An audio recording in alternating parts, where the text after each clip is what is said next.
यतेन सपापेन पद्मपत्रमिवाम्भसा। वह जो अनासक्त हो अपने सभी कार्य ईश्वर को समर्पित करता है, उसे पाप स्पर्श नहीं करता, जैसे कमल के पत्ते को जल स्पर्श नहीं करता। राधे राधे। राधे राधे। कैसे हो मुकुंद? हैं? कैसी चल रही तुम्हारी काव्य साधना? शब्द और स्वरों को साधने का प्रयत्न कर रहा हूँ स्वामी जी। ये तो जीवन भर की साधना है। बिल्कुल सही कहा भाई। आओ बैठो।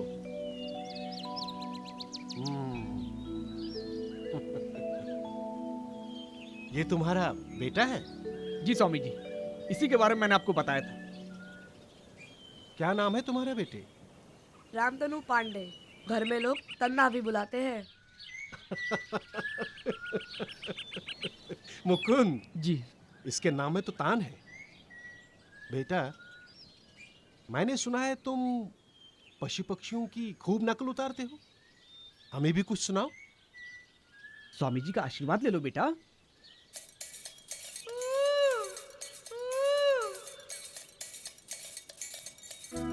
मुकुंद जी। ये तो स्वर में चहकता है। अब जरा गुर्राओ बेटे।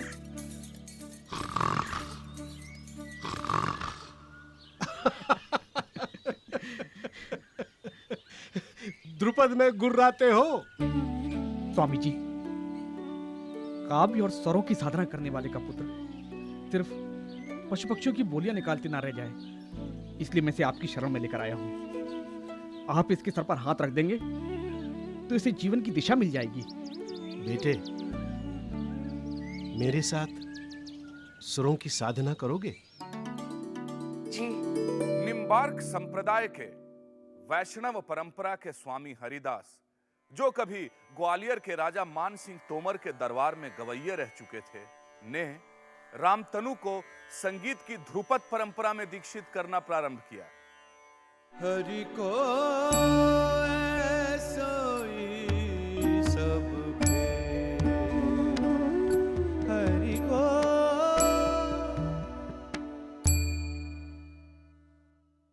तुम्हारा ध्यान कहाँ है तन्ना? झूठ मत बोलना।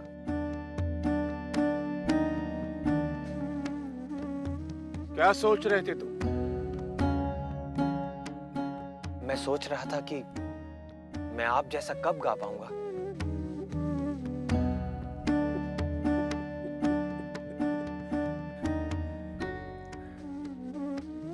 जब तुम गाने का सर्वोच्च कारण ढूंढ लोगे।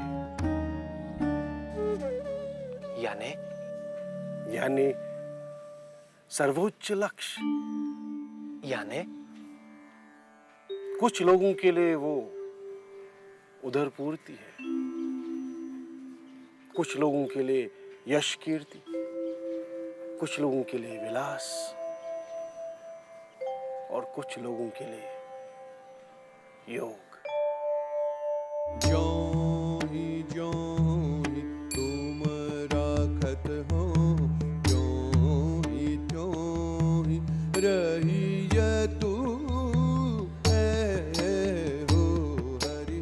और अचरजे पाई धरो, सूतो का कौन के पेंडे भरी।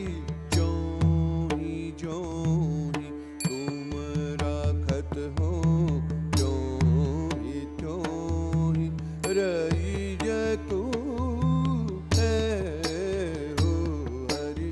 और अचरजे पाई धरो, सूतो कहाँ कौन के पेंडे भरी। ज्यों ही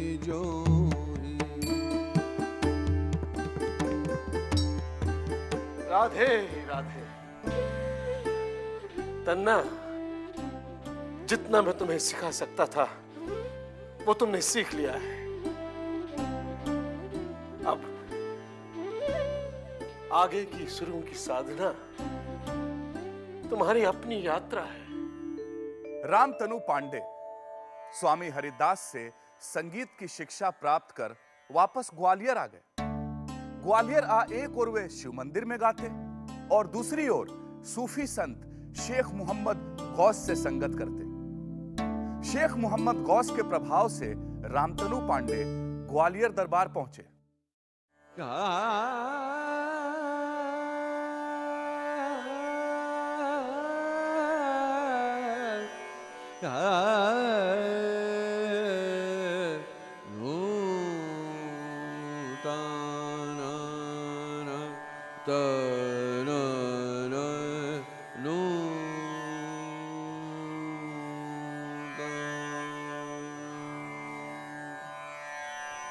धनि रे ग म ध म म ग ग रे रे नि नि ध ध ध ध ध म म म ग ग ग रे रे रे नि नि नि ध ध रे ध ग म ग रे ध।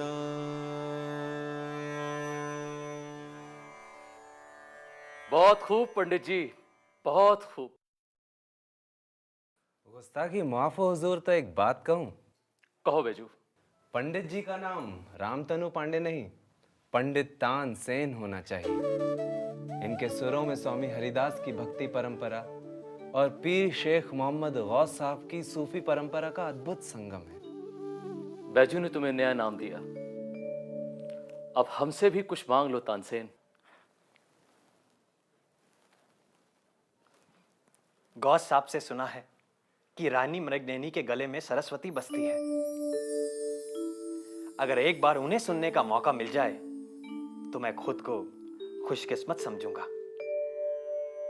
नूम ताना नूम ता नूम ताना नूम ता नूम ताना नूम ता नूम ताना नूम ता नूम ताना नूम ता नूम ताना नूम ता नूम ताना नूम ता नूम ताना नूम ता रे म प म रे नि रे सा सा नूम ताना ना नूम ताना ना नूम ताना ना नूम ताना नूम ताना ना नूम ताना नूम ताना नूम ताना नूम ताना नूम ताना नूम ताना नूम ताना। pani sa re ma ma re sa ni sa re ma pa pani sa re ma ma re sa ni sa re ma pa ma re sa re sa ni sa re ni sa pa ma re sa re sa ni sa re ni sa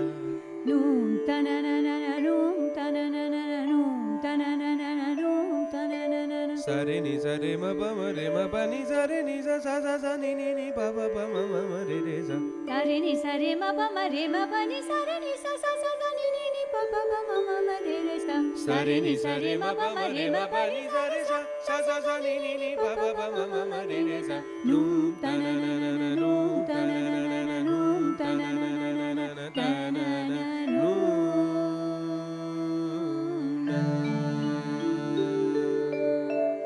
Gwalior घराने में तानसेन की शैली पर बैजू और मृगनयनी का प्रभाव पड़ा।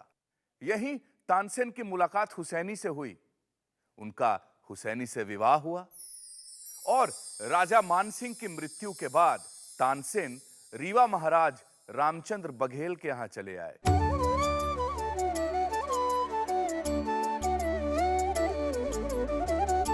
खुसरो ने जाम के बल बल जाए खुसरो ने जाम के बल बल जाए मोहे सुहागन की ने मोसे नैना मिले के छाप तिलक सब छीने मोसे नैना मिले के। वाह तानसेन वाह। अमीर खुसरो को तानसेन की आवाज में सुना जाए तो शब्दों के अर्थ ही बदल जाते हैं। वाह, बहुत खूब। गुस्ताखी माफ दरबार, ये तो अमीर खुसरो के शब्दों का जादू है। अन्नदाता, आगरा से सम्राट अकबर का संदेश लेकर जलालुद्दीन कुर्ची आए हैं। बादशाह चाहते हैं कि तानसेन उनकी खिदमत में हो। ये बादशाह का हुक्म है या दरख्वास्त? बादशाह ने अपनी मंशा जाहिर की है। तो फिर इसका फैसला तो सिर्फ तानसेन ही कर सकते हैं। आपने क्या फैसला किया? 7 साल मैं रीवा दरबार की सेवा में रहा हूं, कैसे छोड़ सकता हूं? पर अकबर बादशाह की दीवान में गाने का मौका सभी को कहाँ मिलता है? फिर रीवा दरबार और मुगल दरबार में भला कहाँ है मुकाबला? सुना है अकबर बादशाह के दरबार में एक से एक गुणी लोग रहते हैं। हुसैनी, हम आगरा जा रहे हैं। तेनी लोक के ताप निवारण, तेनी लोक के ताप निवारण, सूर शाम सेवक सुखकारी, मोहन मुख परवारे, मोहन के मुख परवारे, मोहन के मुख परवारे, मोहन के मुख परवारे। वाह वाह, बहुत खूब। पंडित जी, आप सचमुच तानसेन हैं। आज से मुगल दरबार में आपको मियां तानसेन कहकर पुकारा जाएगा। तो मियां तानसेन, मुझे बताओ कि तुमसे अच्छा कौन गाता है? मेरे गुरु हरिदास। यदि तुम श्रेष्ठ हो तो वे क्या होंगे? शुद्ध। मैं उनको दरबार में बुलाना चाहूंगा। गुस्ताखी माफ बादशाह, वे सिर्फ राधा कृष्ण के दरबार में गाते हैं। तो मैं उनके दरबार में चलता हूं। गुस्ताखी माफ हुजूर, वे केवल कृष्ण के लिए गाते हैं, वो भी राधा के कहने पर। तो क्या मैं उन्हें नहीं सुन सकता? उन्हें सुनने के लिए आपको अपनी बादशाहत को भूलना होगा। बिरबल, कोई हरिदास, कोई सूरदास, कोई तुलसीदास मेरे दरबार में क्यों नहीं आता? गुस्ताखी माफ हजूर, पर किसी हरिदास, सूरदास या तुलसीदास को ना आपसे भय है, ना आपसे या किसी भी व्यक्ति से किसी सुख की अभिलाषा। ना उन्हें यश और कीर्ति चाहिए, ना नाम, ना कोई वस्तु या अधिकार की कामना। इसीलिए उन पर आपकी हुकूमत नहीं चल सकती। और स्वामी हरिदास से मिलने तानसेन और अकबर वृंदावन पहुंचे। राधे,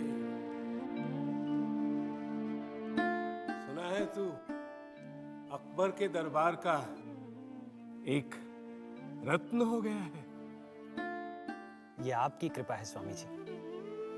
अच्छा है, अच्छा है। अकबर गुणी रत्नों के प्रकाश में रहेगा तो चमकेगा, नहीं तो पत्थर ही रह जाएगा। 2-3 दिन बीत गए, पर अकबर ने हरिदास के गले से एक स्वर न सुना और अचानक रामतनु। जी गुरुदेव। राधा रानी का हुक्म हो रहा है, लल्ला को कुछ सुनाओ। हरि नाम को आलस क्यों करत है रे, काल फिरत सर सांधे। हरि नाम को आलस क्यों करत है रे, काल फिरत सर सांधे। हरि नाम को। रामतनु, क्यों गलत गा रहे हो? राधा रानी कहेगी हमने तुम्हें ठीक से सिखाया नहीं।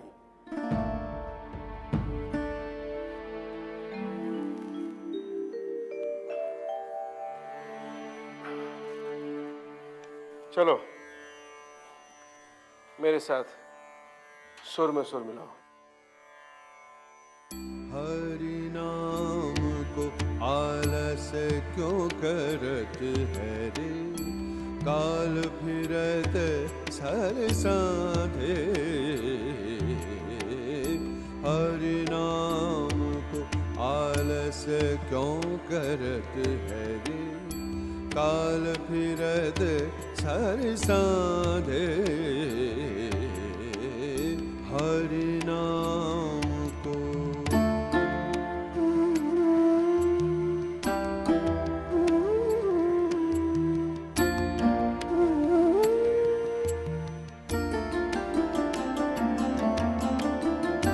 कही हरिदास कछु न चलत जब, कही हरिदास कछु न चलत जब, आवत हंत की आंधे। हरि नाम को आलस क्यों करत है रे, काल फिरत सर साधे। हरि नाम को, हरि नाम को, हरि नाम को।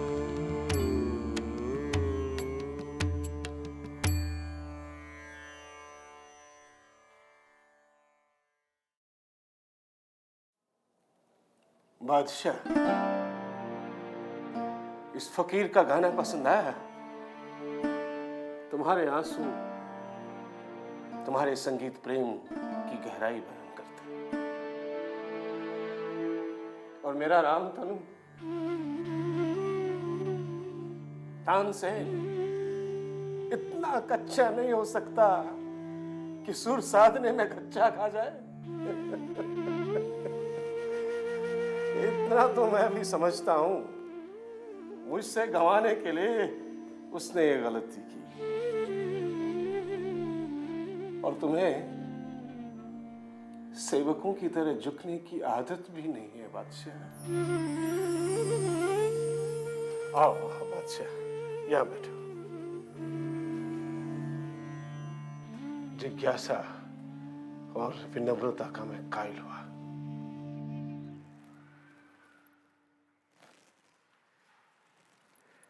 एक बात मेरी समझ में नहीं आई मियां तानसेन, कि तुम श्रेष्ठ हो, तानसेन हो, फिर भी तुम स्वामी हरिदास नहीं हो। मैं उस फर्क को पकड़ नहीं पा रहा हूं। जहांपना उसका संबंध गायकी से नहीं, भावना की गहराइयों से है, और एक बड़ा फर्क है। मैं आपके लिए गाता हूं, पर गुरुदेव अपने आराध्य के लिए गाते हैं। वे प्रशंसा के लिए नहीं गाते, वे सुनने वालों की, भीड़ की, समाज की चिंता नहीं करते। वे सब कुछ राधा रानी और कृष्ण के लिए गाते हैं। उन्हें ना मूल्यांकन का भय है, ना अपयश का, और ना ही असफलता का। वे भाव से निर्भय होकर गाते हैं। तुम्हें किसका भय है तानसेन? जो पाया है उसे खोने का, जहां हूं वहां से गिरने का। पर स्वामी हरिदास इन सभी वासनाओं से मुक्त हैं। वे हर कार्य ईश्वर का ही कार्य समझकर करते हैं। जहांपना मेरे गुरुदेव वो अवस्था पा चुके हैं जहां व्यक्ति और उसका कार्य एक हो जाते हैं। इसलिए मेरे गुरु मुझसे श्रेष्ठ हैं। रसिकों, इसीलिए जो कर्म सर्वोच्च को समर्पित हो और जो बिना अहंकार और निस्वार्थ भाव से किया जाता है, वह कर्मयोग कहलाता है। वैसा कर्मयोग जो ईश्वर को समर्पित किया जाता है, उसे ईश्वरार्पण बुद्धि कहते हैं। कर्तव्य करते समय ईश्वरार्पण बुद्धि और फल प्राप्त करते समय प्रसाद बुद्धि को ही कर्मयोग कहते हैं। प्रसाद बुद्धि यानी जीवन में जो कुछ भी प्राप्त होता है उसे ईश्वर का प्रसाद मानकर सहर्ष स्वीकार करना, ताकि सफलता, असफलता, मान अपमान आदि सभी परिस्थितियों में समता बनी रहे। समत्वम योग उच्यते। कहने की आवश्यकता नहीं कि कर्मयोगी जिस भी कार्य को करने का निश्चय करता है उसमें सफलता और उत्कृष्टता को प्राप्त करता है। योगः कर्मसु कौशलम, यानी कर्म में कुशलता ही योग है। तो ऐसी महानता है कर्मयोग की। कर्मण्येवाधिकारस्ते मा फलेषु कदाचन मा कर्मफलहेतुर्भूः मा ते संकोस्त्वकर्मणि। कर्म पर ही तुम्हारा अधिकार है, फल पर नहीं। तुम्हारे कार्य का उद्देश्य फल नहीं होना चाहिए और ना ही निष्क्रियता में तुम्हारी आसक्ति। यस्य प्रसादात् भवमङ्गलार्था प्रसूत गङ्गोपनिषत् विशुद्धा समर्पयामो गुरुचिन्मयाय भूयात् प्रसन्नः स शिवस्वरूपः भूयात् प्रसन्नः स शिवस्वरूपः भूयात् प्रसन्नः स शिवस्वरूपः।